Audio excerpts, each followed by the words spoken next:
Welcome back to the Lords of Lore podcast. I'm Matt. I'm Luca. I'm Will. We are the Lords of Lore, the podcast for all things fantasy and sci-fi nerddom. Today, our main topic, we are tackling Gothic tone, mood, atmosphere, aesthetic, anything you can label with the Gothic branding. But before we get into that, we're going to get into some other nerdy things. But even before that, I want to remind you guys, last Friday, we released an episode of Lords of Lore Adventures where we are playing a game of Dungeons and Dragons. The third episode of that particular adventure. It was pretty fun. We retraced our steps, so to speak, of the first episode of Adventure. So if you're not following at all what I'm saying, that's okay. You can pick up from Lords of Lore Adventures episode 1 and catch up and join in on the adventure. This week, you're going to be seeing an episode of Unabashed with Lavender from Breaking the Cycle podcast. And we talked about Love, Death, Robots, that show. And gushed about what we love about it and all the things that we think it means and all that fun stuff. And then next Friday, you can catch an episode of Ruminations where Luca and I are going to be tackling The Bone Shard Daughter by Andrea Stewart. Looking forward to talking all about that. And as always, you can catch this podcast every Tuesday where we talk about something super obscure and nerdy and alienate, most of the population. If you're watching on YouTube, don't forget to like this video, subscribe to the channel so you're notified when we do release new stuff. And if you're watching on Apple Podcasts or any sort of podcast that lets you leave a review, those really help the channel and the community we're trying to build. So let's get into some of our segments here. And we'll start off with Luca's Litany of Literature, wherein Luca has the podcast within the podcast and talks a little bit about what's going on in his life. So what's going on, buddy? I'm just getting ready for a rumination. I'm just reading The Bone Shard Daughter. I'm liking it. We'll not dive into it at all. We will be doing our in-depth review, spoiler-filled, spoiler-free. And aside from that, I've been very lazy again this week, but we will be using this entry into the litany to talk about the recently dropped trailer for The Wheel of Time. The Wheel of Time on Amazon Prime. Ooh, bars. I actually just watched it, so I have a fresh memory of it. It looks really good. Like, I'm really excited. I have read 0 chapters of this series. It is very long, like 17 books. Yeah. I own the first book, so, just like we talked about last week. Another one of those books I have not read, have not opened. I liked the cover. Actually, that's not true. I didn't buy it because of the cover. I bought it because I heard that it was excellent. Right. It's one of those classic fantasy series. Yeah, it's like what I've heard is it goes Lord of the Rings, Wheel of Time is the next big series that like took over the mainstream fantasy world, followed by A Song of Ice and Fire. So yeah, the Wheel of Time trailer looks super interesting. I can't really speak on casting because I don't know what the characters are supposed to look like. The actors look good. The only actor I recognized from it was Rosamund Pike.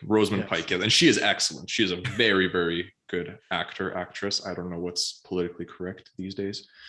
I am excited to see it. It comes out soon, November 19th, I think it said. What I do know about the Wheel of Time, it has an excellent magic system, very interesting, gender divided. Yes. Which is super intriguing. And the various implications of that world and world building. And what I have heard is that it has some of the strongest world building of all fantasy works. From what I know, the author Robert Jordan, he was like obsessive in explaining the differences of the cultures and giving you a full and colorful world to immerse yourself in. So I'm excited to see it brought to the screen. As am I, yeah. I think, I echo all the things you were saying about it. I didn't know the magic system was divided by gender, and I love it because, maybe not so much in fantasy, but in real life history, women are often getting the short end of the stick. So I always think it's cool when a fantasy property, puts that caveat in there as well. Like, sorry, guys, you guys get bows and arrows, but, it reminded me of The Witcher in that way, where we only really see magic being used by women. So that's awesome.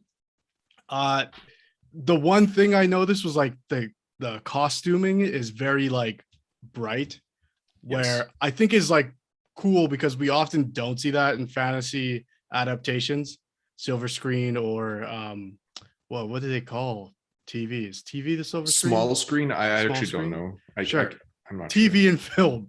We often get like drab, grim, dark, gothic interpretations of fantasy properties. Even Lord of the Rings to a certain extent chooses when Peter Jackson like chooses when things should be bright, which I think is effective. But this I thought was cool that there are like those.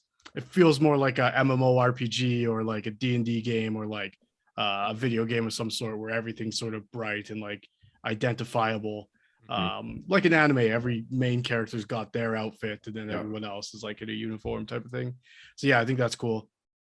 Looks great. I love that scene where the one woman pushes the other off the cliff. We see her later on like floating, like this is some sort of test of the wild type of thing, which I thought was really cool. Yeah, I think it looks great. I'm always excited for a fantasy project like this. We talked about the set photos. This obviously it's a trailer, so there's a lot more being given. And so yeah, I felt that. And I think there's one shot of like the city off in the distance and like that art or animation, whichever. No, the CGI on the cities looked fantastic. Like the couple close-up shots we got looked really, really good. And I know exactly what shot you're talking about. It's like when they're walking on the mountains, you see like the city with the walls in the distance. Yeah, exactly. Yeah, that looked really sweet. So I love that. And then the dark one or something like with no eyes, just like a creepy mouth. I think that was an emissary of the dark one. Like the dark one in that world is like a godlike being. Okay. From what I'm aware. And yeah, speaking about like the clothing choices, like that's what I was talking about with like the world building. What I know about the writing of the Wheel of Time is that it's like there's like paragraphs and paragraphs explaining like the intricacies of an outfit that a character is wearing, and it's like important to the culture of that city or that country. Right. So like the fact that there's like that color, there's like I know like people on YouTube were like huge Wheel of Time heads. They're like talking about like that's one of the like things people are reluctant to get into the series about because it's like it's a little tedious to read like a whole like 5 sentences explaining like the placement of some buttons on a person's like jacket. So but I mean I'm all about that. So that's like when like I do it all the time where I'm reading the words but nothing's actually like registering through, the lights are on but no one's home. And then I'm like, fuck, I have to reread that. Yeah, it happens like once or twice and I'm like, fuck man, I don't care. Let's get to the good stuff. But no, this looks great. Will, what are your thoughts? Yeah, I don't really know. I'll be honest, I've never, like, pretty much up until talking to you guys, I just had never heard of the Wheel of Time. I've definitely probably seen like the stacks of books and stuff like that, like in bookstores. Like now that I look at it, but I don't know, like the trailer wasn't really revealing to me anything, like it wasn't like spoiling anything because I have no idea what it's about. Right. It reminded me a lot of like The Witcher though. Like I guess like that style of like all the costumes and like visuals and stuff like that. Definitely looks very intense. I found a YouTube video. It's like the Wheel of Time mythology and it's like 4 hours long or something like that. I might watch that before I go to bed. Well, my buddy sent me a thing of like comparing how many words are in a series to others, and Wheel of Time is like the number one spot by like a margin of all the others combined, which is just unbelievable. I'll pull it up here, but continue, Will. Yeah, it's like, and I mean, I also like just like did like a brief like Wikipedia search, and there's like tons of books. Like it's like you take like Forgotten Realms and like Dragonlance and just like put it together times 2, and like that's what you get. So yeah, it's huge, and it was like done by 2 different authors, like absolute mad lads. Yeah. Oh yeah, that's the one you were saying, Luca. Brandon Sanderson finished after the passing of Robert Jordan. Yes. So A Song in Ice and Fire, ballpark, Luca, because I think you've read all those, right? No, I think Will, you've read those, right? Yeah, twice. How many words would you say are in there? I want to say the first book is definitely the shortest. I'd say 3rd, 4th, and 5th. I don't know, probably close to 1,000 words roughly each. I know the 5th book is like pretty big. Did you say 1,000? 1,000? Yeah, something like that. Page. think No, all you- of them I think are- you're thinking of pages. Yeah. Yeah. Oh yeah, pages. Sorry. Oh, you mean like word counts? Yeah, Word word count, count. There's probably like 1,000 words in the book. It's Hey at Patrick, least- how many There's at words do you least think are in that 45. book? 11.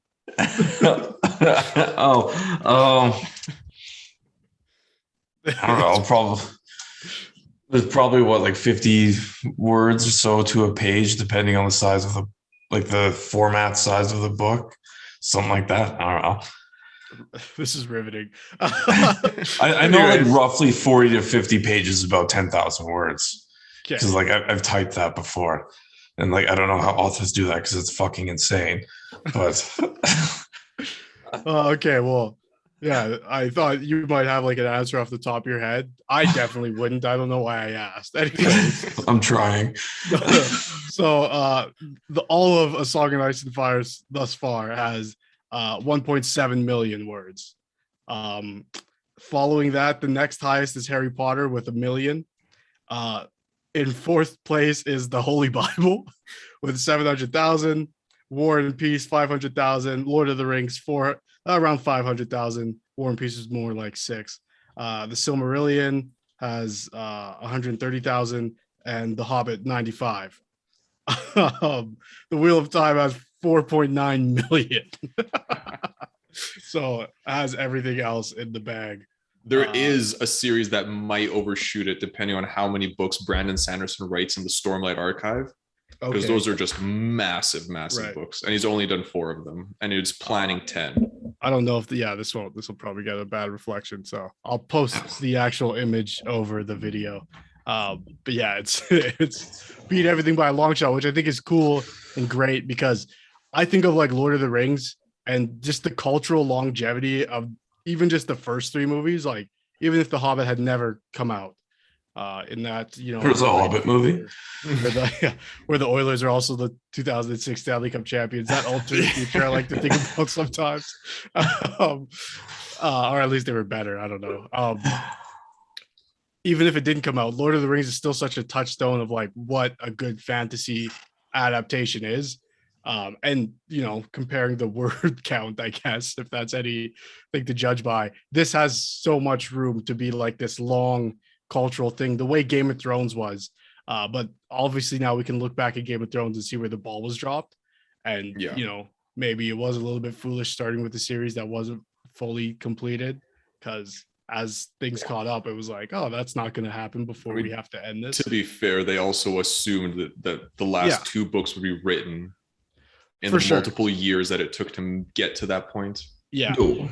Winds of Winter 2013 release, my guys. Yeah. Just hold on. I'm waiting. Yeah. But I think because this is finished, it'll be like there's a concise, and I think it'll be less like because other people in the internet space will know how it ends. Mm-hmm. There might be room for the directors and writers to switch things, to subvert expectations or anything like that. So that's cool. And it'll have a nice broad appeal. Like it's like The Witcher maybe doesn't have as broad an appeal because it's such a specific genre story within like fantasy, whereas like this is the classic hero journey. Right. Like it was like Robert Jordan was a huge fan of Lord of the Rings, and like he was like, I want to do this my way. Like, yeah. So it's like that same story setup, like the chosen one, Randall Thor, and goes on his quest with his friends from his little village. And it's like just like the classic fantasy setup. See Will in the background. Right? Yeah. No, I think yeah, to your point, that's like I guess maybe people are looking for something like that right now, opposed to diving back into the grimdark world of Game of Thrones. Exactly. Something we need equivalent. We need a little bit of escapism that's not so horrifying right now when the real world is like not the greatest. Yeah, because The Witcher is great escapism, but at some points you're like, man, how much more do you gotta endure? Like all the characters are always it's always something, So yeah, this would be interesting to see something that's not pulling punches, but a little bit more uplifting in that way. Yes. Cool. Yeah. That will do it for this entry into the litany, and let's dive into This week will not be Matt's Monster Musings. Instead, maybe Matt's Monster Musings will return at some point. But for now, this will be Matt's Meandering Mumbling or Meanderous Mumbling. I haven't decided yet. I'm just going to talk about whatever I feel like talking about, much in the same way Luca does, because I had fun hijacking your segment. Hell yeah. And because of the conversation we had last week, if anybody watching this hasn't seen that, we clipped it out in a separate video called an Ode to Digital and Physical Book Piles, which you can find on our YouTube channel. Or it's the Lucas Litany of Literature from last week if you're listening on podcast. But we talked a lot about owning, collecting books. And so me being an idiot and a sucker, an absolute sucker, I was like, let's go to a bookstore. And then was fucking like, I have a new appreciation of everything around me. It's been so long. And so I bought 4 books. I spent like $100 and I'm happy with everything I bought. But then because I'm like a busy person and if I have downtime, I'm usually painting, and that's why I do Audible books. I'm like, why do I buy physical books? I never make time. And so me and my girlfriend made a pact that for however long a day, we will read at least one chapter of a book. But like both of us will sit down and have some reading time. So I bought this book. It's called The Ring Legends of Tolkien. And I'll just say this is probably one of the most beautiful books I've ever seen. I got it and thought it was like an official, HarperCollins or Tolkien Estate release. And it's not. It even says as much on the back of the book. But everything's set in that sort of Middle Earth font. There are some like incredible illustrations in the book, very cool stuff. And essentially what the book is about is ring legends of the world. So before Tolkien made The Lord of the Rings, this type of storytelling already existed. And there are real groups of people and real cultures in the past who believe in the power of rings or the worship of entities who hold rings. For example, like Viking people would believe Odin is the Lord of the Rings, I should say. And he has like a magic ring and stuff. And there's a lot of really, really cool examples. Will, jump in. Yeah, go ahead. Yeah, I'm jumping in. I'm sure you guys have heard of like Beowulf. Yes. So like one of like the kings in Beowulf, like there's like a stanza line like where like a king is titled as a ring giver. And like that's, it's also found like in the Iliad, which is one of the things that inspired Tolkien, I believe. Don't quote me on it. But I'm going to lend you this book when I'm done. Because like Tolkien was also like, he wrote like one of like the 3 major like Beowulf translations. Right. Because he's like an absolute mad lad and just learned Middle English by himself. But yeah, because like ring giver was like also like a title given to like kings, especially like that northwestern part of Europe. Because like if you're like one of your jobs as a king, like, and this goes back to like the Iliad and like Greek tradition, was that like you had to like basically divvy up all the booty that you got from a raid and stuff. So like depending on like which I guess maybe not necessarily like social class or standing, but kind of just like the most like renowned like warriors and soldiers and stuff like that, they would get like higher shares. Right. So like it was like common for like kings to like hand out like rings, apparently. Yes. So, and like that's actually one of the reasons why Achilles goes off in the Iliad, is because he wasn't being a baby, but he was kind of mad that like his king wasn't like following like that tradition, stuff like that. So fun fact. Yeah, there's a lot of that in here. I'm only 2 chapters deep.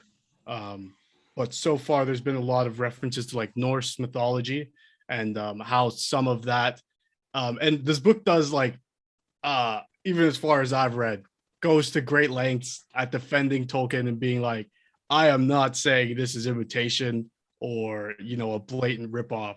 Tolkien is a brilliant mastermind and super creative, and his world is distinct on its own. I'm just saying there's a lot of things he pulled from other things and made them his own, and that's a beautiful thing. And this book has like all of them in it. There's one that stuck out to me a lot. There was in Venice, the king used to go once a year into the sea and throw a golden ring into the sea as part of the city's marriage. It was the bride of the sea, so that, you know, the trade would be prosperous and all that stuff. And then one year the king goes and throws the ring into the sea, and a few months later they're having like a Christmas dinner or something, and they, you know, have served like this big fish that someone caught, and they cut it open and the ring is inside the fish, and it's sort of like symbolic of like this was the fall of like Venice as like the trade empire it was at one point. And this was like the sea rejecting the marriage proposal type of thing. That was a really cool thing. And it reminded me of like the visual of the ring sinking down in the opening of the Fellowship.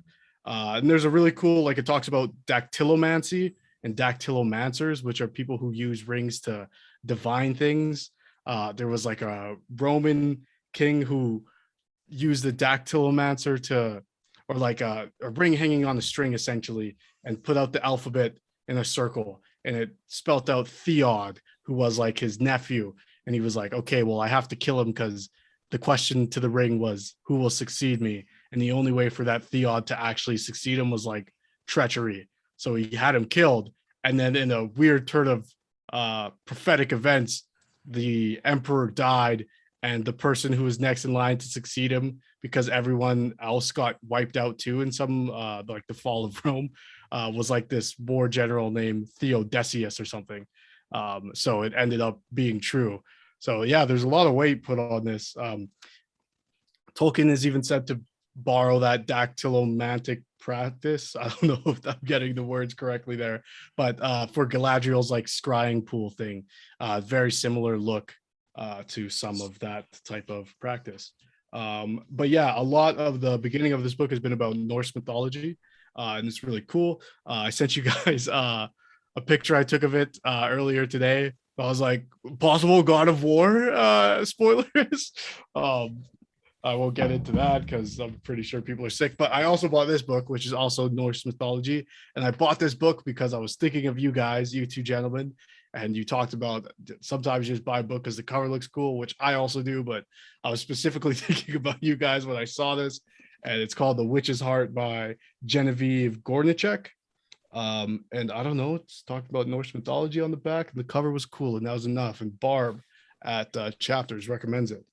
This book I was talking about earlier, The Ringed Legends of Tolkien, is by Daniel Day. And honestly, like this book is like $22 Canadian. I think it's cheaper American if anyone's listening there, and overseas, I'm sorry we don't have that off the top of my head. But honestly, any fan of Lord of the Rings, you should buy this book just because it's beautiful and the illustrations on the inside are, and everything about it. Like the fact that this isn't an official Tolkien product from the estate or from HarperCollins is amazing to me, because they spared no fucking expense on how beautiful this book is. Everything is like, I was just so happy. I was like so giddy to start reading it. And it's not like hard or soft cover. It's like that leathery material. Yeah, it's super nice. Yeah. So that'll do it for my meandering. Any thoughts, guys? Yeah, cool. He also did Dictionary. He did. I think David Day did a few books because I also have like it's like a almost like a list of like all the different like influences that had an impact on Tolkien, which is like pretty much, it's almost like identical, just slightly different covered art. But yeah, and I think there's like he did a whole bunch of books. I think like he made them like a while ago too. Like okay. Yeah, this might be like a reprinting. Yeah, it's definitely like. Hold on, let me check. Also, when I was picking this up, I was specifically thinking of you, Will, because I just walked past the Fall of Reach book. I meant to send you a picture of it, and I was like, oh yeah, maybe I'll be like Will and just get a hardcover of the Hobbit. Middle school Will. Yeah, and then I walked past this, and I was like, oh, is that the Hobbit? Because I recognized the font. And then it was in a completely different section, obviously. I'm just an idiot, but I'm glad because now I have a sweet book. Hold on. Yeah, because there's the Atlas of Tolkien. I've seen that one before. Yeah. Damn. Yeah, we should get David Day on the pod. He's Canadian. Is Yeah, he really? Cool. he's from Yeah. T-Dot. And Yeah, is this the Ring Legends of Tolkien? You said? Yes. Yeah, that's 2020. It's just Okay. came out. Oh, right on. Yeah, this definitely feels like something somebody would make while they're locked in their house. Yeah. yeah. Because I've the encyclopedia. I think it's the illustrations he uses are old. Like, Yeah. yeah. Like from like that. Oh, I can't even think of the original Lord of the Rings illustrator, dude. Or like from like the 70s. Yeah, there's two of them, right? And I think they brought both of them back to work on the movies. There was one who was just like living somewhere in the countryside in Wales, I believe, and they had to send him letters. And then Peter Jackson sent him VHSs of the movies he had made in the past, like prior to making the Lord of the Rings, and that's what got him on board. Because they had like that shot of like Gandalf and like the ring party in Moria, which is like one of the main illustrations he did. I can't think of his name, but yeah, no, the encyclopedia one's pretty sweet because it's just like pretty much an alphabetical list of all the possible like mythology influences and stuff like that. Yeah. No, I couldn't 10 out of 10 recommend for any Tolkien fan. And I will let you know when I eventually get to The Witch's Heart, how that is. Yeah. So yeah, let's move into our regular scheduled topic. I don't know why I said that. Our main topic. It's always scheduled.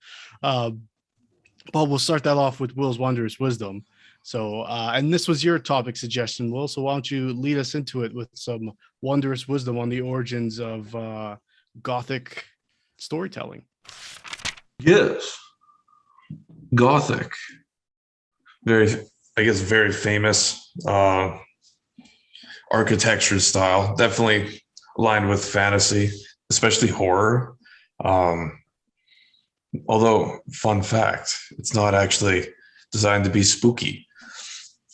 So Gothic architecture is kind of like that, like interperiod, like late medieval era before the Renaissance.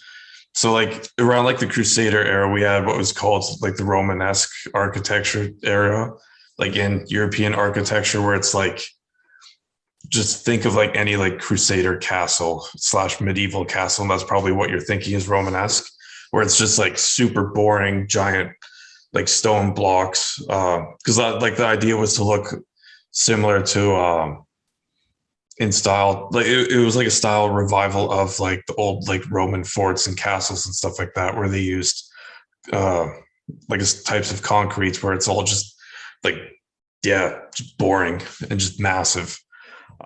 A good example would be like that one famous castle that's out in Syria that was like a Crusader castle. Can't think of the name, but like so we have that where it's like super boring, pretty basic too, I guess you could say. And then is it Crac de Chevalier? Yeah, that one. Okay. That's like fucking straight walls and then cylinders. Yeah. Like, you know, when you have I can't remember what the block set is called, but those blocks you get as a kid, and there's like squares and they're red, and then the green ones are triangles, and then you got like the wooden cylinders. It looks like a castle you would build with those. Yeah, like some Fisher Price type shit. Yeah. Super boring. I think I remember like when I took like this like architecture class, because I just like took it to like fill up my fine art credits. I did it online via Athabasca University, so shout out them. But I did all of it in a week, like the week before it was due, but whatever. This is how I know, because I just like drilled it into my brain. But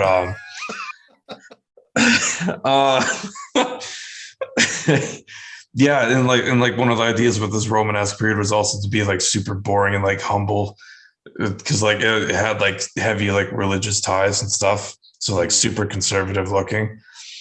And then we move on to like this, like the Gothic period, where you get to see a lot more like taller buildings.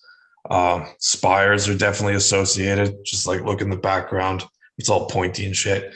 And like one of the reasons why is because there was like a trend of using what is called like different support systems. So they had like the like we see like a little bit more like implementation of like domes, more glass, like stained glass. A good example would be like that cathedral in Paris, the Notre Dame one. Yeah, that one. Where it's all like massive and just like pointy spires, definitely like an insane amount of like height on them. And actually, like the reason why was because there would be more glass like via the height, so that way it was actually brighter. So like in a lot of like Gothic horror, we see like in like fantasy, we think of like grim dark stuff where it's all just like super dark, like Bloodborne, for example, where it's just like dark, depressing, or like Van Helsing type stuff. When in reality, like a lot of it was actually intended to be like super bright and to like liven things up.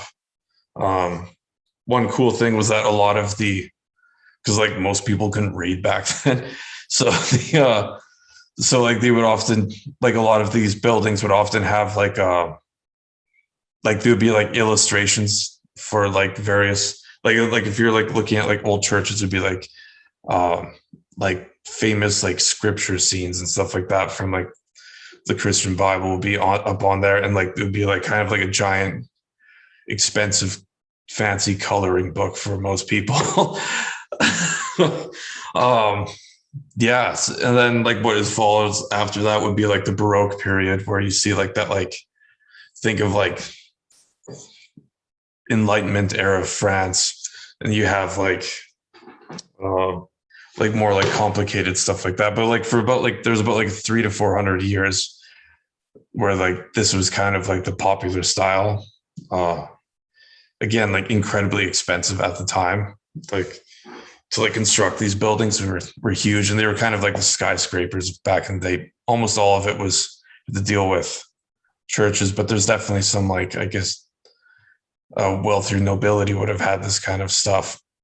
And that's kind of, I don't know, like why there was like a trend in like horror where we get to see more of that stuff. I think maybe it's just because like at nighttime, when we see like images of these like pointy giant spires and stuff like that, like it's kind of like foreboding and intimidating. It's kind of the way I see it. A good example would just be like walking through the city of Yarnum in Bloodborne, where it's everything is like hella spooky, but because it's all like Gothic inspired. But again, like the intention of when it came to be popular was the exact opposite, where it's like super bright and cheerful and stuff like that. And definitely it was like what kind of characterizes this major jump is we also see like a lot more like complicated, I guess, like structural patterns. So like you see like more like domes, these things called flying buttresses, which is kind of like those like tall spire like rib things on the outside of buildings that like kind of help hold things up. Yeah. Sort of triangular formation type of things. Yeah. Yeah. And like a lot of that was definitely a lot more like elaborate. Because it was basically just like a massive jump in architecture styles as compared to just stacking stones as high as they can go until they fall over. So and it definitely like paved the way, like I said, for like the Baroque area and then later Victorian and stuff like that. And yeah, that's kind of that aesthetic is kind of like that. It definitely characterizes like pre-Renaissance era, which is, yeah, again, I don't know why it's so spooky, popular with spooky fantasy and horror and stuff like that. Well, yeah. So like the architecture certainly makes sense. But I think even for myself, like looking at this type of architecture, it's not very natural. Going back to, we were talking about Lord of the Rings before, going back to that, there was a difference of aesthetic or mindset going into the design work, right? Like the dwarves in Moria, that's all hard edges. If they're triangles, they're like hard edge triangles, but it's mostly like square designs on top of square designs, super intricate. But it was supposed to display like the craftsmanship more so of the dwarves and how they were sort of rough around the edges, if you will. But the elves in Lord of the Rings, all of their design work is all sort of flowing naturally, like sorry, what's the forest of where Galadriel is? I don't know, I'm blanking. Mirkwood. No, that's where Legolas. Lothlorien, sorry. Right? Yeah. Yeah. Geez. I just lost my Lord of the Rings card there. That all sort of like going with the natural curves of the wood, and even like in Rivendell, everything's sort of circular. There's this sort of like natural seamless architecture put in that's sort of supposed to show like the elegance of the elves, opposed to that of the dwarves, which everything's like hard edges. But looking at this Gothic architecture, it's very much like hard edges, even though there are like arches and stuff like that. Everything's pointy, like you were saying, Will. So it's very like off-putting. It feels like if you ran into it, you'd impale yourself, type of thing. I don't know, which is just scary to me. Less like the boring stone stacking of like the Romanesque architecture.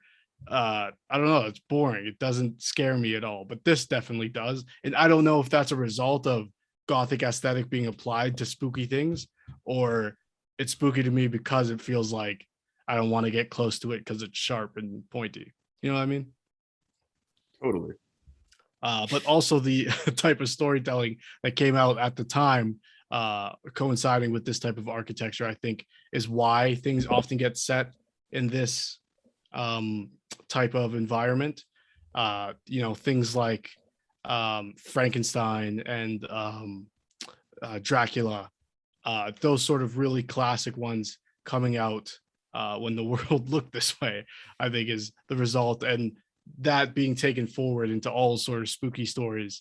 So yeah, let's dive into it. When you say Gothic aesthetic, Will, is it just the architecture for you, or is it everything? Definitely the architecture.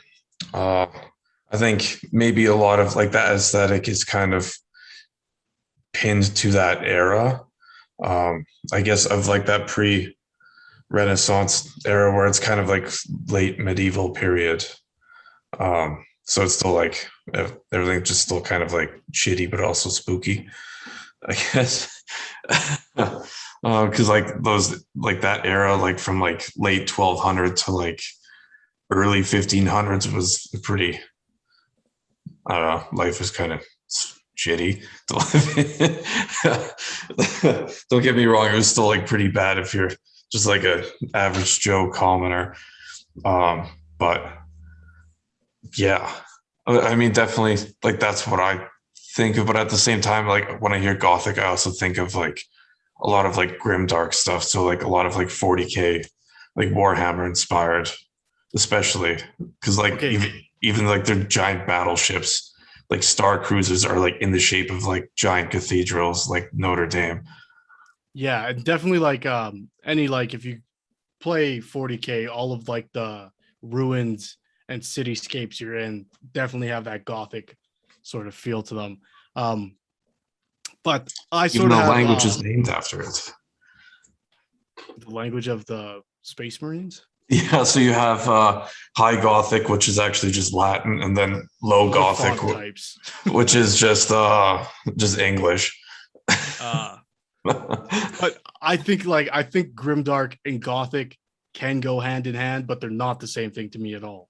I think Grimdark is I might be getting these two things confused, but one is tone, one is mood, and one's aesthetic as well. I think Gothic is an aesthetic.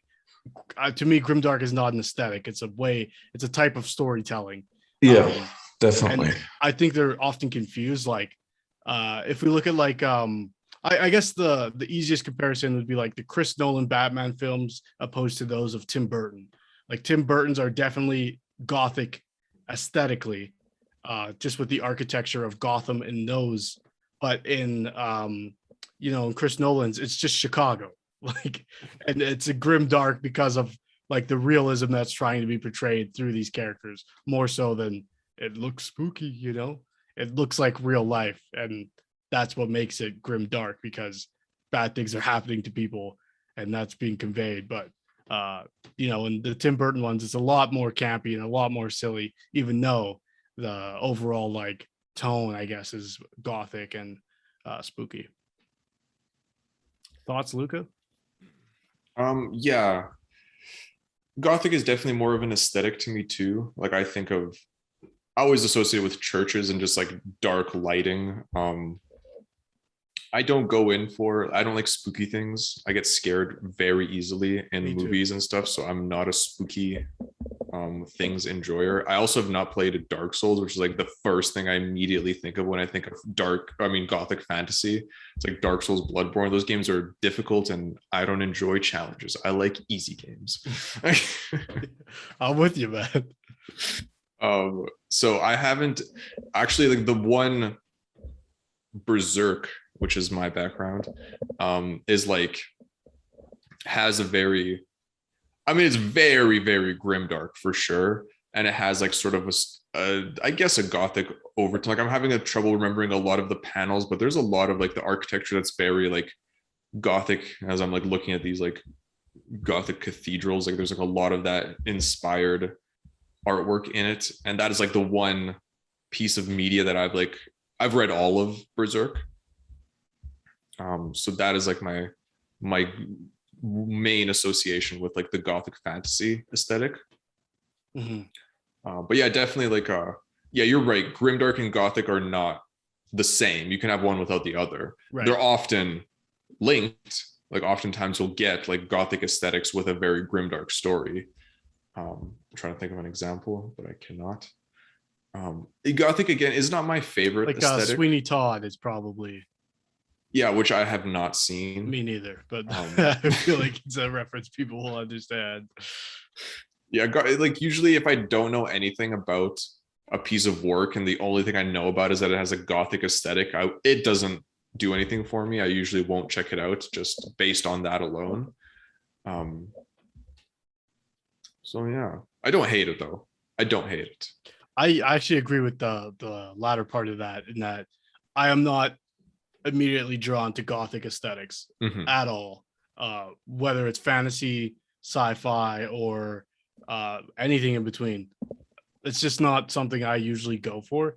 And I think Tim Burton is like a pretty good example. Is most of his movies have a gothic theme or aesthetic, but not all of them are. Like Nightmare Before Christmas, I guess, might be a good example. Very gothic aesthetically, but not so much in story. Yeah, stuff like that.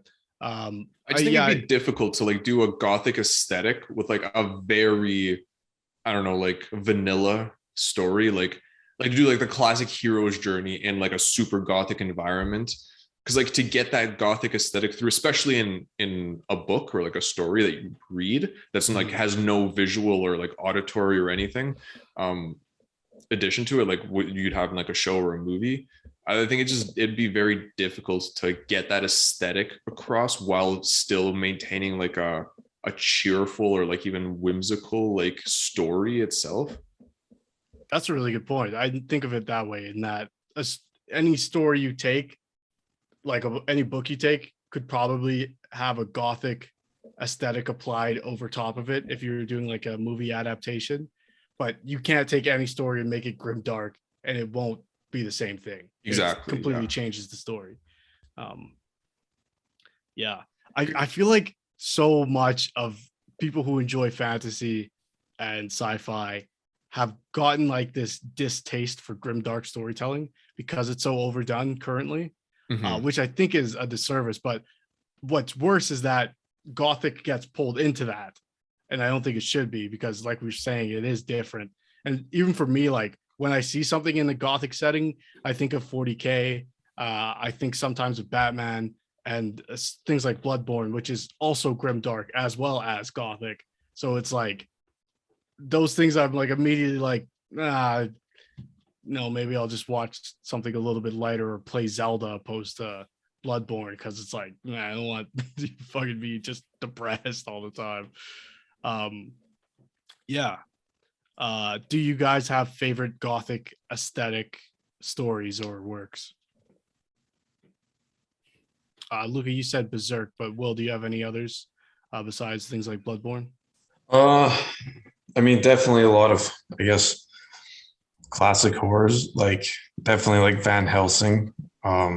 Those are like definitely some of my favorite ones, and like definitely when I think of Gothic, I think of 40K. Like that's definitely, especially with like those, I guess like spookier, like Space Marine legions and like Chaos Space Marines, where you have like, for example, like Dark Angels and like Blood Angels and stuff like that, like where they're like older Space Marine organizations that are also kind of like with that aesthetic as compared to like other groups like Iron Hands and stuff like that, where it's like they're kind of themed differently. Um, yeah, no, I'd say it's probably my favorite. I mean, I would also even include Dark Souls as well. If you want to go with like the medieval look, like when you enter like Lordran or Lothar castles and stuff like that, where it's all definitely Gothic architecture inspired, as well as just like it keeps like that theme of like that late medieval period where you still have like armor and stuff like that, but you definitely see like more complicated design, which is also cool because like a lot of especially Dark Souls 1, where like one of the major praises is like level design and like the vertical elements to it. So like having like a story based on like this theme, like this like setting theme also kind of helps, because like if you were to like recreate that in real life, that's kind of like how it would be, because you have all of these like massively tall buildings and stuff. So I've definitely, yeah, no, Dark Souls would probably be my number one, which I got to play again. So when I was like I said, I'm not usually drawn to Gothic. So I was like, man, what the fuck Gothic do I like? What can I talk about? I remembered I've been reading this great graphic novel series, which I have for video watchers. You can see behind me. I have this really great art of Monstress. I brought the first one over to my desk just a second ago. And you can see there's like very, would it be like Victorian themed architecture artwork sort of going into that. And in the background behind me, you can see the contrast between this entity, which I won't speak too much about for people who are interested in reading this series. You should find that out on your own, against the outfit of the main character here, Micah, in her mom's Mariko, in her like attire. The very like still like curved lines, but very concise design, opposed to this, whatever you want to call it, very chaotic form. And so the contrast within the artwork by Sana Takeda is absolutely phenomenal. Again, I think I said this last week, but there's full spreads in this book that I've been like, should I cut this out and frame this, because it's so beautiful? I'm gonna have to find some sort of workaround to that, because I've been talking about it so much. Some of my other friends are like, oh, I want to read that when you're done. And I'm like, damn it, I can't rip the pages out. Oh, and I don't want to tell them they should go buy it themselves, because I told them they could borrow it already. So I want to talk a little bit about Gothic storytelling opposed to visual aesthetic. And so again, a lot of the works at this time were sort of playing into this. So some of like the tropes of a Gothic story are emotional turmoil, mystery and suspense, ancient prophecies, metonymy. So rainfall in Gothic stories is, and like you could even see this like in the Batman movies, for instance. It's always dark skies, it's always gray. And I think this goes to what you're saying about the architecture, Will, of having that light play against the architecture and the overall dark gray of the filter sort of being applied to these stories. It creates this really great contrast so that you can bring light in certain moments. That it really plays like a very cool effect, and having these like very dark scenes with the light coming in like these stained glass windows and intricate windows. But rain is also one that always comes up in these type of stories to represent sorrow, thunderstorms for impending dread. You could even see something like classic example would be like Frankenstein, where the thunderstorm or the storm would play that same type of thing. Inexplicable events, mortality is constantly being played with in all storytelling, but especially in Gothic storytelling, and the folly of human nature. Do you guys have favorite? I know you have favorite Gothic aesthetics. Do you have favorite Gothic stories? See, I don't know. Like most of the stuff I read doesn't have that like that aesthetic even, or even just that way of storytelling.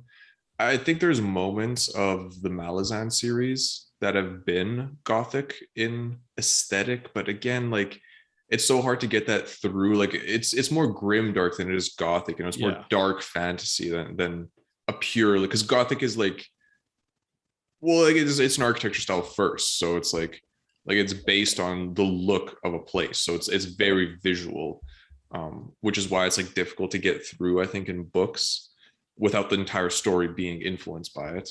Right. So I don't like Berserk again is like really the one that I've like read the most, and like to be honest, I don't even enjoy reading it that much. Like it is not a fun story. Like it's the story is excellently written and like the art is like 10 out of 10 amazing, but it's not a fun story to read, and that's why like I don't usually go for that kind of aesthetic, because it usually leads to stories that are just like, wow, like I'm really sad after reading this. Like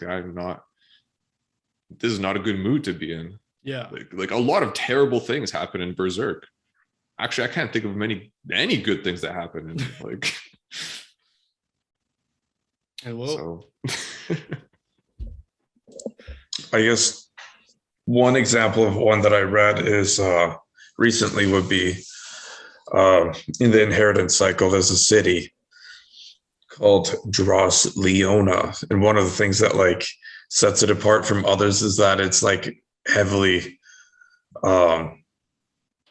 like it's definitely like kind of like the religious city of like of the world that like the story takes place in, and it's all focused around like the worship of like this like strange like mountainous, like it's like a collection of like these like high pointed like rock spires, and like there's like evil creatures that live there, but the rest of the population doesn't know that. They just like worship that thing for some reason, and like that's definitely like the whole city is kind of like described as like Gothic dark fantasy kind of, which is like kind of strange compared to like the rest of how like other locations in like the Inheritance Cycle are described as, because it's just like this like super borderline grim dark area, and like it's like, yeah, I'm kind of fucked up like how it's all explained, because